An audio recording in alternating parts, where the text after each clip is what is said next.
Hello and welcome.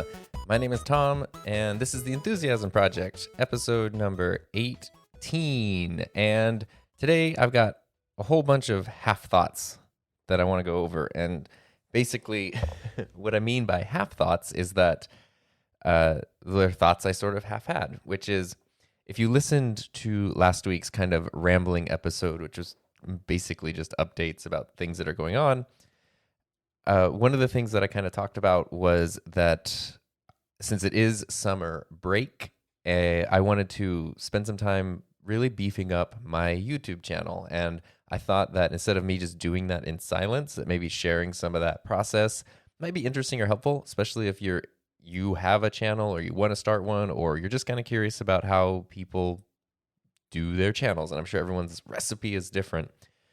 For me, one of the things that I decided to do, since I have the time, is I scheduled a consult with Tim Smoyer's video creators team, and I have that tomorrow morning. You're hearing this on Sunday. I'm recording it on Wednesday. So, yeah, by the time you're hearing this, I'll have probably already have had that consult. But I wanted to record this before because I want to do a recap afterwards where I can at least catalog all the thoughts and all the feedback, but also so that anyone who's kind of thought about doing that or is sort of curious about it might have a little more insight into it, because I've never done anything like that before. It's a little bit pricey, but from what I've heard, it's definitely worth it. And it seems like that. So I'm kind of excited about that. So when I say I've had these half thoughts, I've sort of been going over a couple of things I wanted to talk about and share, but I didn't want to, like, as I'm just having the thoughts, I didn't want to dive into them too fully, because I didn't want to I didn't want to have the thoughts. I wanted to have them here where I could explore them more fully, because sometimes when you try to think about something and you go really into it, and then you try to like recap it or recapture that, and you just can't really do it. So I figured I would just do that here, because in preparing for the consult tomorrow, it's made me be very introspective on what I'm doing and what my goals are, which is a good thing, because I want to be as prepared. You get an hour long. I want to make the most of my time. I don't want to spend, the first 15 minutes just trying to get oriented with what's going on. So I've been trying to figure out how these consults work. From what I understand, one of the things they start off with is sort of asking you what your value proposition is to your audience and who your target audience is in really, really specific detail, like not just very generic terms like males aged 18 to 35 who live in the United States, but, really specific types of people that would be interested in whatever it is that you're making, because that's going to help you, even though it does eliminate, a lot of people from being interested in whatever you're sharing. It makes it so that people who would be interested in it are really interested in it. At least that's kind of what I gather. So I've been sort of thinking about that kind of stuff. I feel like personally that I'm on a pretty good track so far, but I think it could be better, and I want to make it better, and I want to go through that whole process. So I was kind of thinking about that, and I've been trying really hard to actually like also just have summer break, where I'm not just working on stuff and doing projects. That stuff's really fun, but you kind of just need time to sit and relax. So I've been doing that at least a little bit. And one of the things that I was doing yesterday, as I was having all these thoughts about authenticity and what do you want to provide, was we can call it a mistake. I made the mistake of clicking on the YouTube trending page, which isn't really somewhere I normally go.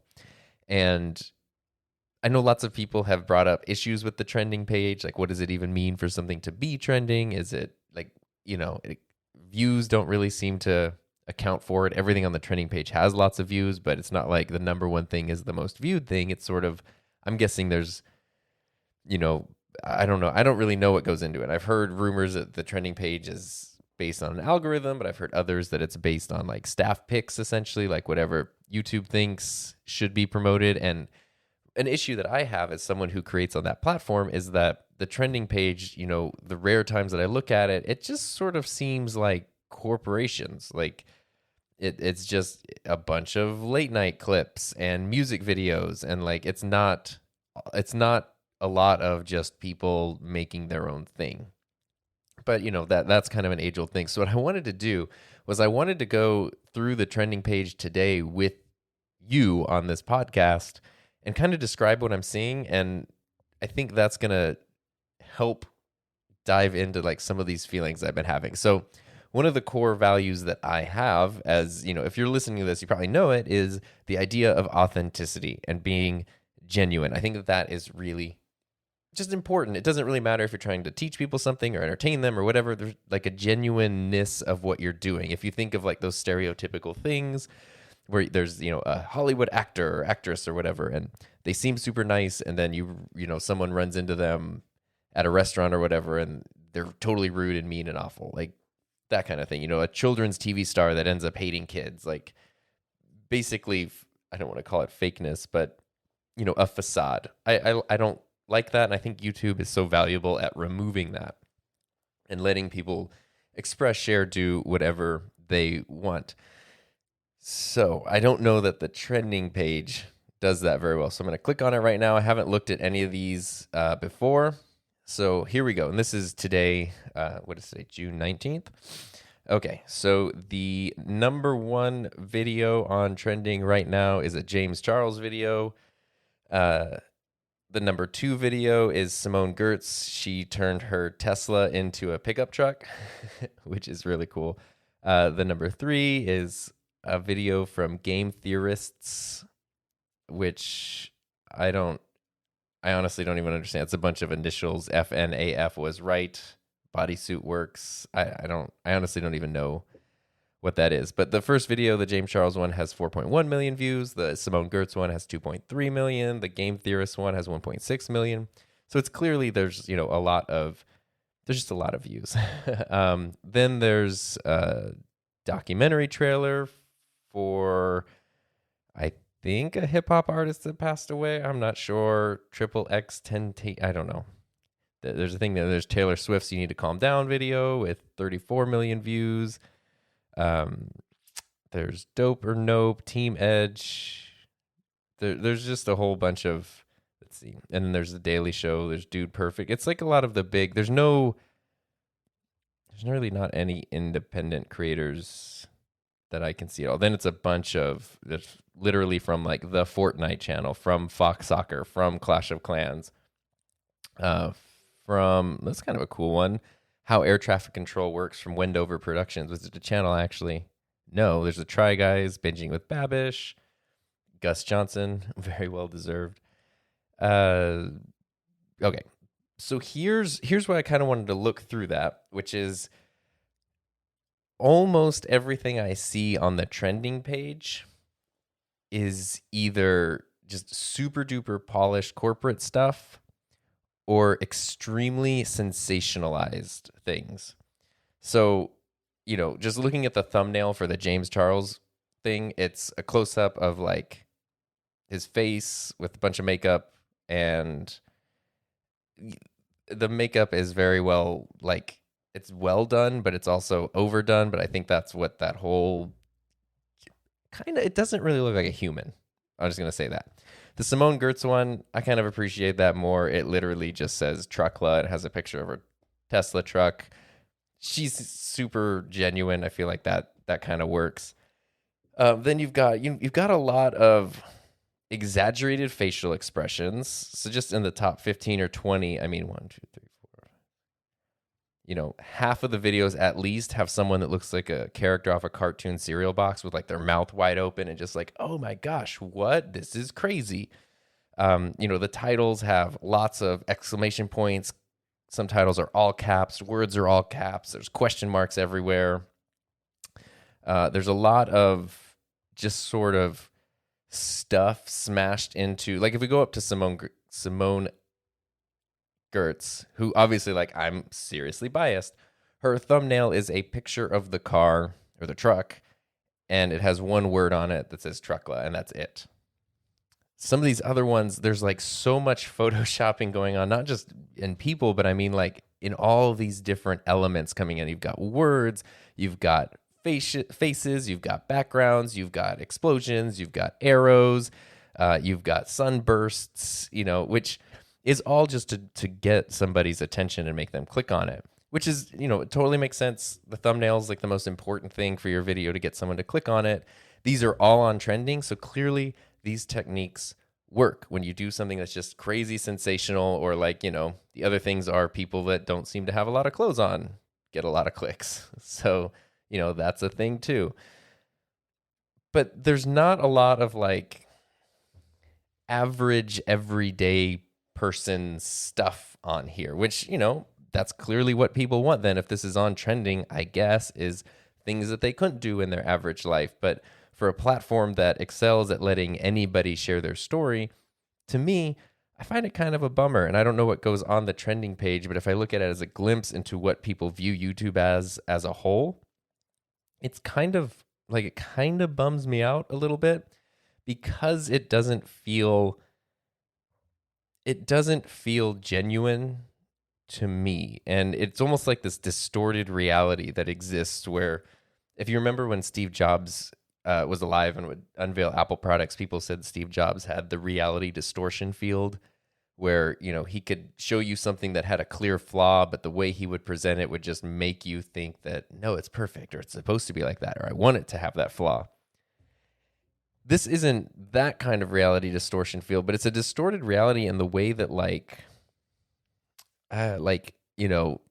fashion magazines at the grocery checkout line are, where it's like you see these people and they look, like the perfection of humanity, but there's so much being done there that like even the people in those photos don't actually look like that in real life, because there's so much airbrushing and touch up and makeup. And, that was probably on a day where they had just been in the middle of a crazy workout session or workout plan and diet plan, because they knew there's a photo shoot coming up. And they're, it's not that there's not a basis in reality. Like, obviously, like a famous movie star, athlete, or whatever is going to be in good shape and probably is going to be like, a good looking person. But it's taken over the top to a point where then the average person looks at it and goes, oh, that's not me. That can never be me, because I don't have, like, that's just not me at all. It's like, it's not you, but it's also not even them. And that's kind of like, this is just stuff where part of it is clearly escapism. So like when you want to see someone cut their Tesla in half and turn it into a pickup truck, very few people can do that. Not only do they not have the resources or like the engineering ability, but you probably don't have access to a budget that would let you do something like that. When there's one here that says like, there's a thumbnail from the Ace family. It's 4.5 million views, uploaded yesterday, and all caps, it says new construction at the Ace family house. I don't know what the Ace family is. I'm guessing it's a family channel. The thumbnail is a picture of a big mansion, a 2-story mansion, very modern and beautiful. Then there's photoshopped people kind of with a glowy white outline that like have that, oh my gosh, mouth open facial expression, with also then a photoshopped bulldozer, which looks like it's going to tear down this beautiful house. So now I don't know, is that clickbait? If I click on that, like, is their mansion getting torn down, or are they just like, expanding a bedroom? I don't know, but I know that the average person doesn't live in a house like that, doesn't then, do construction and tear down a house like that. So if you want to click on that, you want to see and experience something that you don't normally have access to. Let me look up something else, or just keep kind of going through here for things like that. Oh, let's go to the opposite direction. Let's look at Gus Johnson's.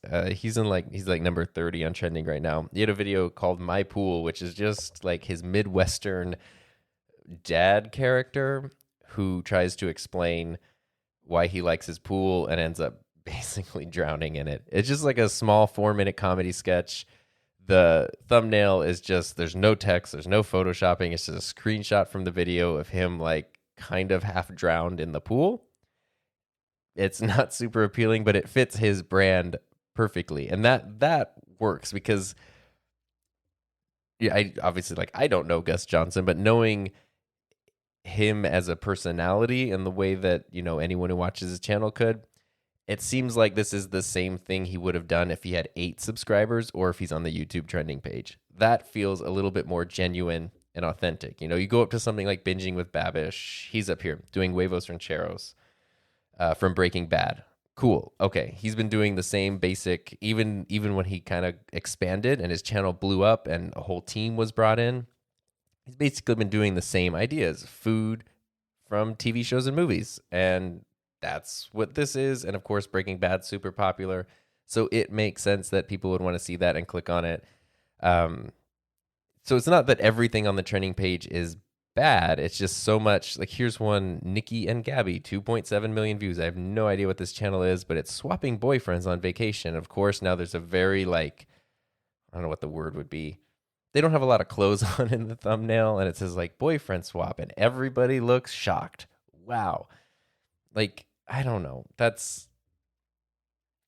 to me, this is not representative. So, okay, instead of just trashing people who are like more successful than me on YouTube, what it kind of goes through is when you're looking, what I'm looking for, values that I have for my specific channel, these aren't them.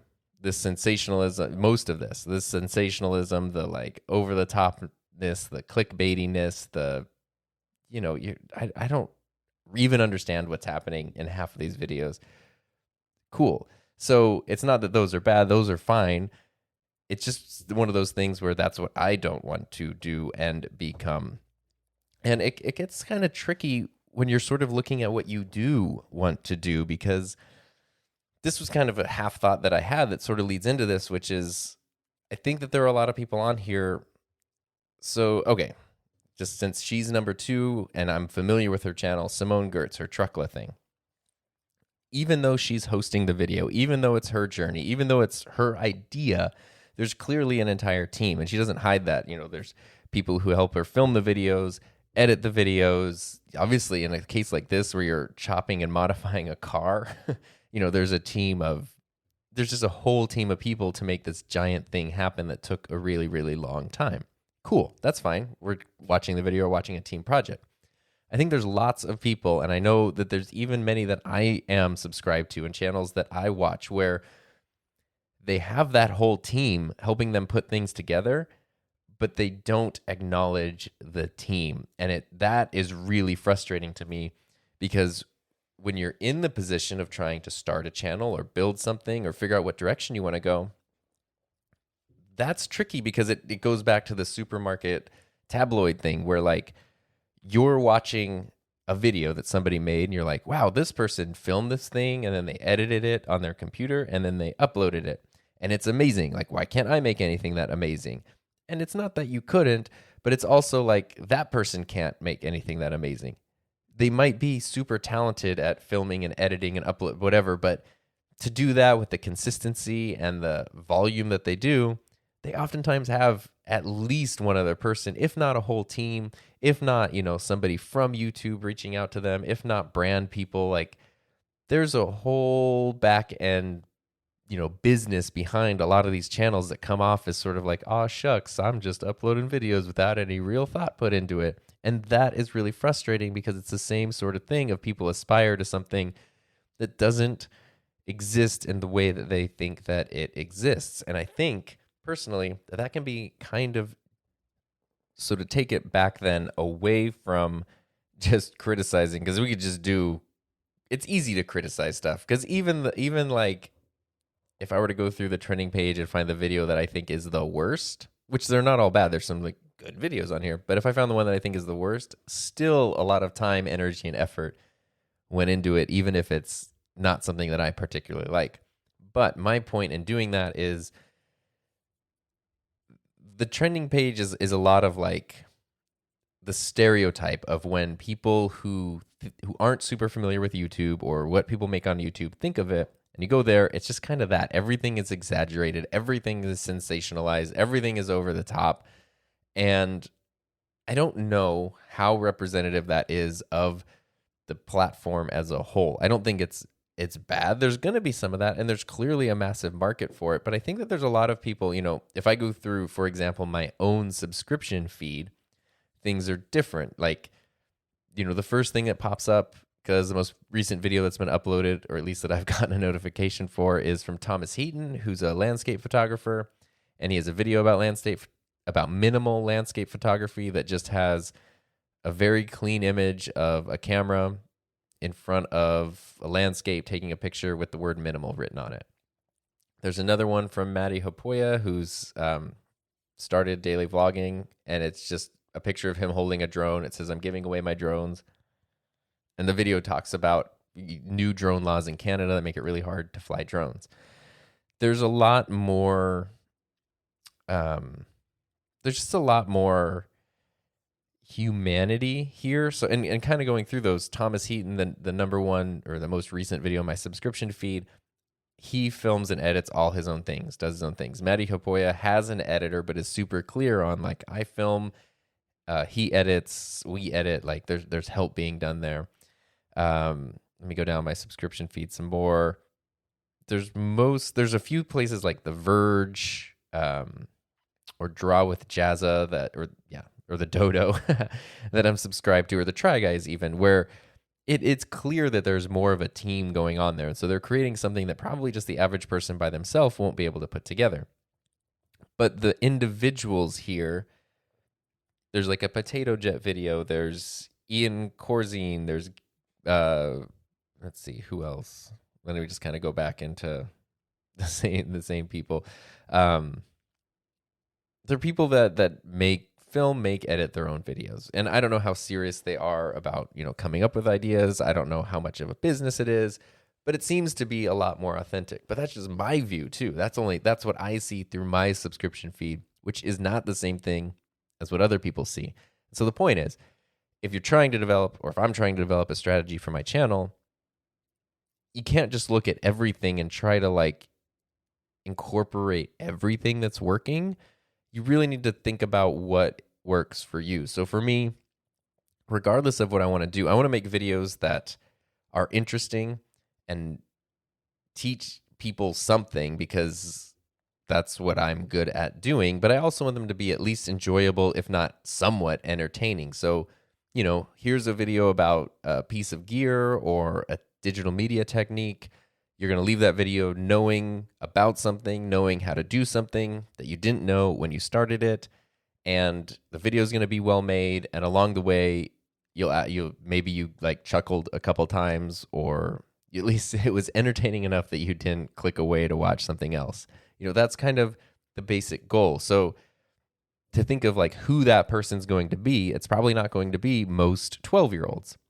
It's probably not going to be most 68-year-old women. Like, there is a specific target audience. And so in thinking of mine, what I've been kind of thinking for my target audience, and what I will brainstorm right now, this is all pre-consult with video creators, is not teenagers, because that is my day job, is to teach teenagers stuff. And as much as I enjoy working with teenagers, and I'm happy if a teenager watches my channel and enjoys it, that's not the target audience, because that's a whole different world that I like to not have to deal with in my channel. Not not in a bad way, but it's just there's a different energy, a different level of competency, a different level of ability when you're dealing with teens. So, okay, not teenagers. So probably somebody around my age. I'm 33 years old, so maybe people in their mid-20s, in their 30s, maybe, 40s. Like kind of that point where you're a little bit more settled down. You're probably kind of, busy with work and family or whatever. But you've got some stability. You've probably, you're probably somebody who has, at least a little bit of extra money at the end of the month. So if you want to, so you'd be looking at a camera review or a lens review, because if you are completely broke, you might not be wanting to talk about buying, expensive camera gear and stuff. So maybe you need to, so maybe that would be something in a target audience person, would be somebody who would be looking for those things because, they have a little bit of disposable income. Or there's probably somebody who, like me, has the urge to make stuff and wants to create something. And maybe even more so, like me up until 2 years ago, where I would watch YouTube and I would think these things are awesome, and I think these people were great, and I wanted to do what they were doing, and I just wish that there was a way, not fully realizing that YouTube is just free. It's just a Google account. Like you just sign up for it and it's free. And that's the end. And you can just do it right now. And so kind of helping people to get over that hurdle would be a good thing for a channel. So, so there you go. You have someone in a specific age range. I mean, according to my YouTube analytics, most of my audience is male, but I feel like there's I don't think that there's a gender disposition to somebody who wants to make stuff with digital media. That could probably be anybody. But again, somebody who has the energy, the drive, at least the curiosity, if nothing else, to kind of explore these things, that's probably somebody who's more in the range of my target audience, which, the reason I'm so interested in this is because I fought against this idea for so long of like having a target audience and having a strategy, because I thought that YouTube should be so pure and authentic. And as soon as you put a strategy behind it, you lose that authenticity. And I don't think that is true. I don't think that's true any longer. I think you can find a good balance. And so target audience, I think, at least for me, has kind of a negative connotation where you think of like a corporation where like, this is our target audience, or, Facebook ads that drill down and they know exactly what you're looking at. So then they need to show you this ad to get you to, you're just a means for a widget to be shipped or whatever. And I think that in this context, target audience more accurately refers to like, who are you making this video for? So in a lot of ways, I'm making the videos for myself. Not just literally because I enjoy making them, but I'm making them for me, somebody who is me, finding them and going like, oh, dang, like I really like this because it speaks to me and I relate to it. And so you do have to kind of be really specific in that way, which might turn other people off from it. So target audience is just finding that those people that are going to resonate the most with what you're making or what I'm making. And then as I make videos, which can often be hard. I know this, like at school, sometimes I'll give out projects, or I don't really do it as much anymore, but I used to. Every once in a while, I'd give out a project that I think was the coolest thing in the world. And it would sort of be like a free-for-all, like create something. And I was like, oh, how cool is this? And students oftentimes struggle with that project so much because there was no restriction other than like a deadline, like 2 weeks or whatever to do this project. And that was where I kind of realized that you need some restraint for your creativity to really flourish a lot of the time. Maybe not every time. But as soon as you say, like, you can make anything you want, that's too much. Okay, it needs to be a video.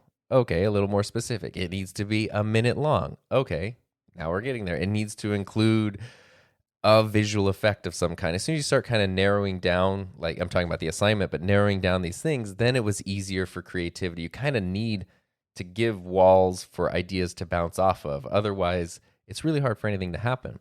And so having a target audience doesn't necessarily, I don't think, limit your creativity or your authenticity. I think it gives you those walls where now you can bounce your ideas around it. So you can still make the video you want to make. If I want to make a video about piece of camera gear or a technique or whatever, cool, that's fine.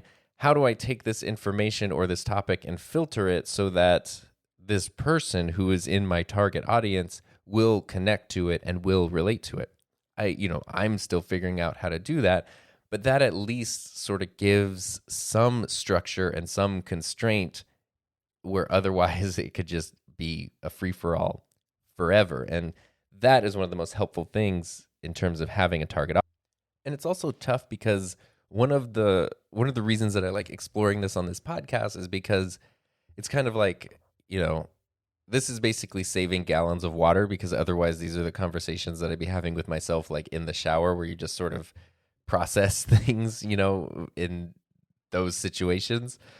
But by doing it this way too, I think it's kind of cool. If you're listening to this and this is at all interesting, I think that it is helpful to hear how others go through things. Plus, personally, based on at least what I've discovered so far and what I've talked about so far, I like the idea of being as transparent as possible with how I approach strategy with my YouTube channel, because I because I think that just makes it clear what's happening. Like, I've had people leave comments on videos where they'll say like, "Oh, this is all clickbait, and you're clearly sponsored by this company, and you're trying to like drive." And I'm like, none of that is true.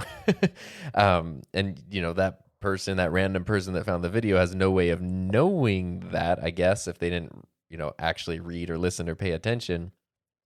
But we do live in a world where those kinds of things are not uncommon. That's why I railed against that tripod a few weeks ago, the Peak Design tripod, not because it was necessarily a terrible top to bottom tripod, but because they embarked on this disingenuous social media influencer campaign that did not provide the clearest picture. And that kind of thing, I have talked about this before, but that sort of thing, that lack of authenticity is one of the things I think people struggle with the most on YouTube, especially when they're trying to make a living off of it, which luckily right now we can call it, and this could go for anyone who's not a full-time YouTuber or not making money on YouTube.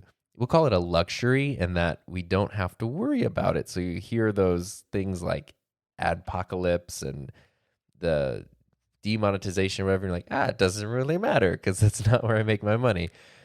But for people who do that and who need that, they have to find this weird balance. And a lot of times people's channels do start because they are somebody who just wanted to make videos about something, and it did start in that really pure, simple, authentic way. And then as things grew, they needed to adapt and become basically a business person, when a lot of people just weren't prepared for that. And, maybe they get help, or they know how to, they can manage it. And some people do it very well, but I think a lot of other people also really struggle with it. And how do you say no to a brand deal that is very lucrative? And that's why you then end up with these videos. I'm going to lean towards tech because that's my realm, and that's, a lot of the stuff I watch comes from. But, a new camera will come out, and my subscription feed is just filled with review after review of that same camera, which are often posted on the same day. And it's like, okay, great. And then they'll say like, is this the best camera ever? Like, if you're, the perfect YouTube camera, oh my gosh. And they'll make this video where they talk about how this camera is super amazing, and then they don't use it anymore ever. And that's that paradigm where it's like, or paradox, I should say, where it's like, I don't really care about the camera you're telling me is the best camera for YouTube. I care about the camera you're using to film the camera that you're telling me. Like, there's so many things in terms of reviews like that where people say like, this is what I use and that's what I use. And it's like, okay, but do you actually? Because you seem to use a totally different thing that you actually use every day. And when I first got into that kind of content on YouTube and just watching it, one of my favorite things was when they started to be popular years ago was like, what's in my bag videos, which could be like a camera bag or just a tech backpack. I thought they were awesome. You watch someone, they make a bunch of videos, and finally they're like, oh, this is what I carry with me. I got so many good ideas from those videos where, someone might point out like, oh, this hard drive is really good because it can bounce around in a bag and take some shocks and not crash. Cool. Awesome. I need a new hard drive. I want one that doesn't crash. That seems like a great choice. There's one video I remember, I think it was from Your Average Consumer, and he talked about a tech survival kit. And it was just like, there's a super cheap, like $5 case on Amazon. You can buy it. You put these kind of, put these adapters in it, put some headphones in it, put, whatever, like these sort of essentials in it. And I was like, oh, what a good idea. Instead of trying to piece together all these things that are just mixed in a bag, just to have this little case that has everything that I need no matter what. And I've had that in my bag every single day for years, which obviously like I added my own things and items to it, but that's life-changing. Even going on a trip, I know I can just take that little survival kit, throw it in a bag, and I'm good to go. Those were the things, like I learned so much. And then what started happening was people started doing the what's in my bag videos every month. And you're like, oh, is it really that different? But every month they had an entirely different setup, like different bag, different gear, different whatevers. And then you start realizing, oh, these are sponsored videos. And it's all sponsored content. And are like, maybe you're using this stuff, maybe you're not, but you're going to tell me about a new hard drive or backpack every month, that's cool. I'm not buying a new hard drive or backpack every month. I need one that's going to last for like years. So like, what is the actual good one to get? And it's become harder and harder to get that information. And part of the reason is because I think a lot of people who find themselves making that sort of content don't know how to navigate that. They present things as being so authentic and so real when really it isn't as much. And they're not necessarily as upfront with that, which I know people are pretty, I don't know what you would call it, pretty obsessive about, hashtag ad and this was paid for and this, but I don't think the level of, it's one thing to say like, yes, this company sent me this thing and I love it and I'm using it and it's amazing, versus this company sent me this thing. I'm going to make one video about it that I love it, that I use it. I'm never going to touch it again, but you're going to watch this video and you're going to think that it's really good. And then you're going to buy the thing and you're going to think that it's good because I use it when I don't even really use it. I just made a video about it. That's where you don't want to end up. At least that's where I don't want to end up, because I don't find that helpful. I don't find that genuine. I don't find that as a positive thing. And I think that's something that people struggle with. And so I don't remember how I totally got on that tangent. But it just reminds me of, it's just sort of, it reminds me of when I became a teacher. One of the very first things I did when I was like barely starting a teaching credential program was I would go observe classrooms. And I had a couple of friends that were teachers, and I would go observe their classrooms, and they're really good teachers. And you'd be in these classrooms and like everything's amazing. Like students are awesome and the classroom is great and everything's super cool and it's really helpful, and I would make all my notes about what they're doing. But after I did that a couple of times, one of my friends was like, I'm going to actually send you to a couple of other classrooms, which were not the best classrooms. They were for lack of a better term, kind of the bad teachers. And that was almost more helpful to go into that situation and go like, oh my God. Because when everything is working, you don't really know why it's working. But when things aren't working, you can see and go like, oh, this isn't working because, especially when you do have a good comparison to contrast it with. But you can look at that and go like, oh my gosh, like these students aren't on task because of the way this teacher handled the directions here, and the way that, the teacher who had things going well was like constantly walking around the room talking to the students while they're working. The teacher who had the terrible classroom was like sitting at the computer the whole time or whatever. And so seeing what's not working is very helpful sometimes in helping you to develop what will work. And so that's why I'm kind of, I don't feel like I'm just complaining, which maybe it is my venting therapy session. If so, whatever. But it's really helpful to look at things that even not to be so objective as to say they aren't working, because this is very subjective, but to say that it's what I don't want, what doesn't seem to work for me personally. I think that's important to identify, because then I can lean into what does work, which again will probably help attract specific people that would be more interested in the stuff that I am making. And that kind of builds that community or that audience or whatever you want to call it. And I think that's really the ultimate goal. So I don't mean to just talk trash about things, but I do get really annoyed sometimes, and I feel bad for getting annoyed. But there's one specific channel, a big channel, millions of subscribers, that started extremely authentically and now is like almost the exact opposite of that. And it's to the point where like I don't really even know why I'm still subscribed to it, other than that I have so many good memories and associations with, past videos and past I just with just that, it's just sort of the nostalgia. But when you watch something now, this is a perfect example, which kind of got me on the whole thing, is this person, and I just don't want to name the person, but this person on their channel is so good about, like, they are extremely talented in every aspect of production and making a video. Really, really good.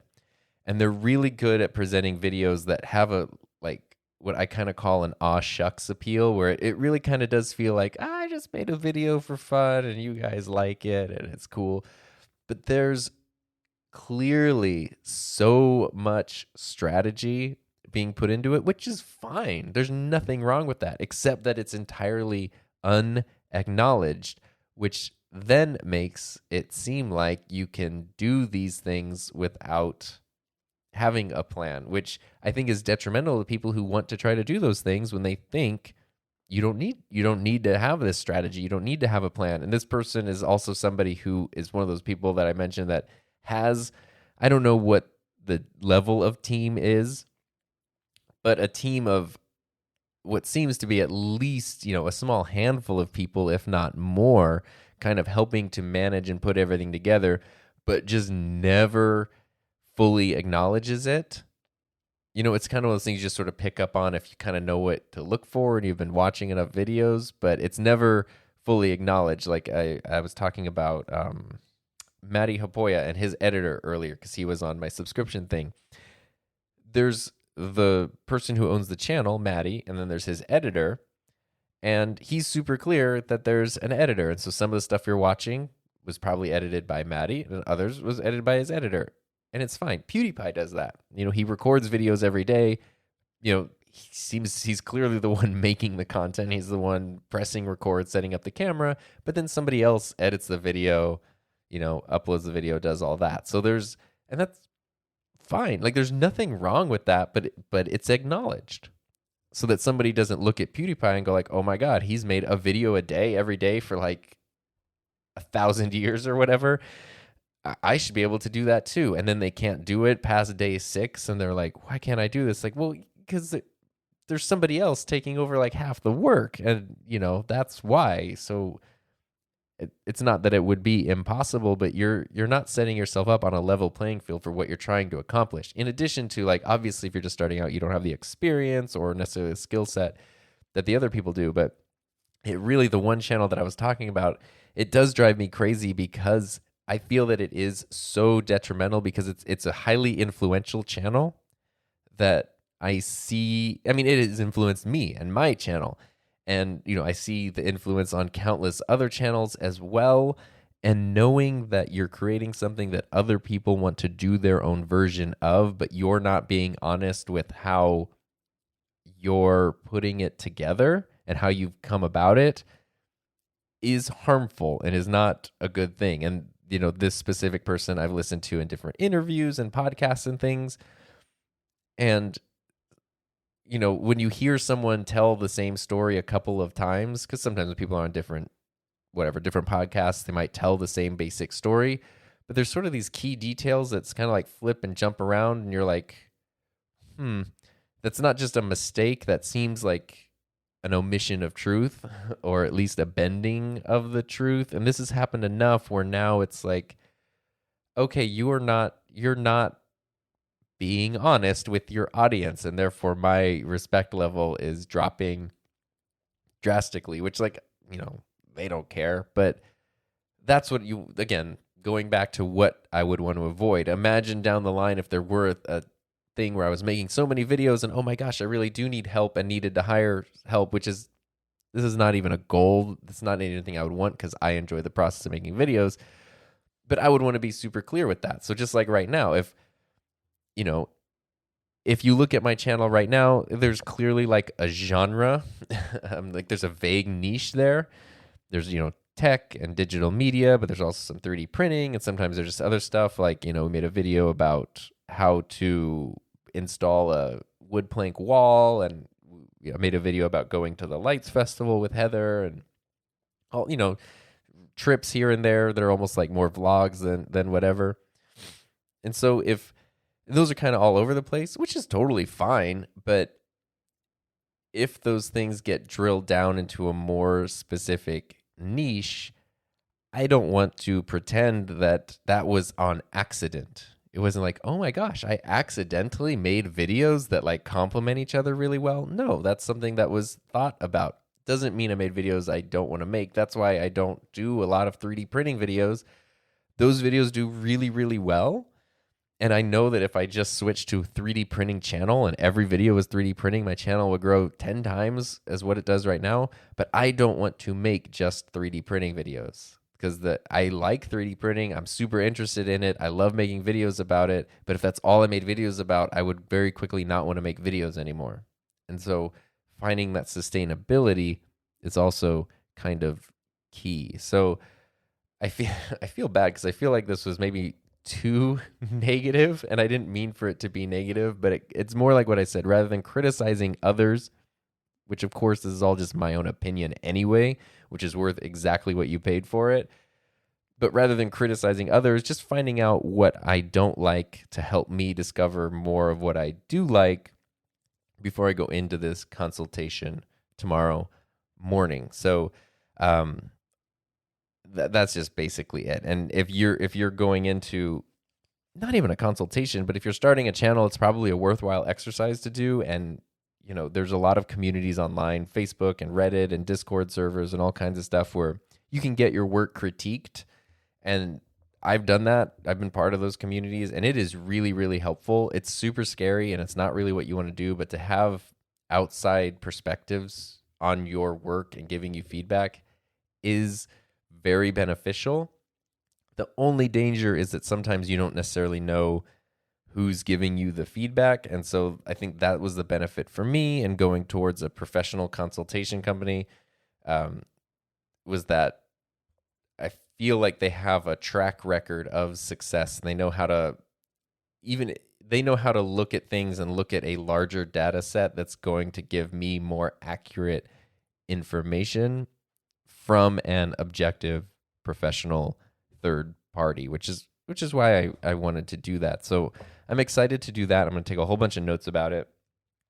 And then the next episode that you should hear should be a recap of that. So you kind of see where things are going from there. But then also, if that's something that you're interested in doing for yourself, it's almost like a documenting, almost like a review video of this is the product, this is what I think of it, this was my experience, so that you can kind of assess the idea for yourself if that's something that you would want to do or something you think would be valuable. The other thing before I go that just sort of tied into this is that last week I talked about I was super excited that I had just gotten a new camera, which was the EOS R. I've had that camera for a week now. Today, exactly a week. We went on a trip last weekend to Northern California. I used it. I've been using it a lot. I am really surprised at how much I really like this camera. I've done some side-by-side comparisons too with the video, and just totally blown away. I talked about this last week, actually. Totally blown away by the video quality, even 1080 versus 1080 against the 6D Mark II, which I will say the 6D Mark II is still my favorite camera because I know it really well. Not only does it give good results, but I know that it's super reliable. The EOS R, I just haven't been, I haven't had it long enough to know that stuff yet. I haven't had it in those crazy weather conditions and travel things. I haven't had any issues with it at all, other than getting used to some of the ergonomics and things, which are definitely different, but not bad. But it's a really it's hard to describe. And I've seen multiple other reviews sort of say the same thing, but it's it's a fun camera to use. And I don't know why, but there's just something about using it that feels fun and feels good and is it's a really enjoyable camera. And I'm kind of surprised. I'm not bummed out, but part of me thought I'll get this camera, I'll check it out, I'll decide it's not the best thing. And so then I'll send it back and get another 6D Mark II as my second camera, save myself a bit of money by doing that. And I don't think that's what's going to happen. I'm really liking the EOS R. So right now I definitely feel like I want to hang on to that. I have a video that's coming out tomorrow. It'll be my most current video when this podcast goes live, which is about how we do live streams, how we do live streams for the high school graduations, which is more interesting than it probably sounds.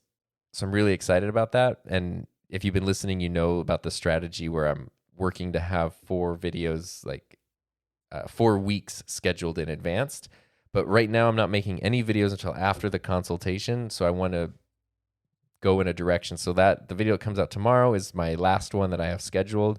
Then I want the consult. And then next week, the video that comes out should at least, have some kind of strategy behind it based on the consultation. But it should also be my first video on the channel filmed with the EOS R. So after the graduation video, whatever the next video is, doesn't exist yet, will be filmed with the EOS R, so you can kind of see what that looks like. If you notice any difference, if you don't, I'll definitely do a comparison between the two cameras, the 6D Mark II and the EOS R, because I think that's a really helpful comparison and a relevant comparison. But anyway, that's basically where we're at there. So that's kind of where I'm at today. I think Heather's going to be back next week for an update. I hope so, especially because I want to do a channel review with her.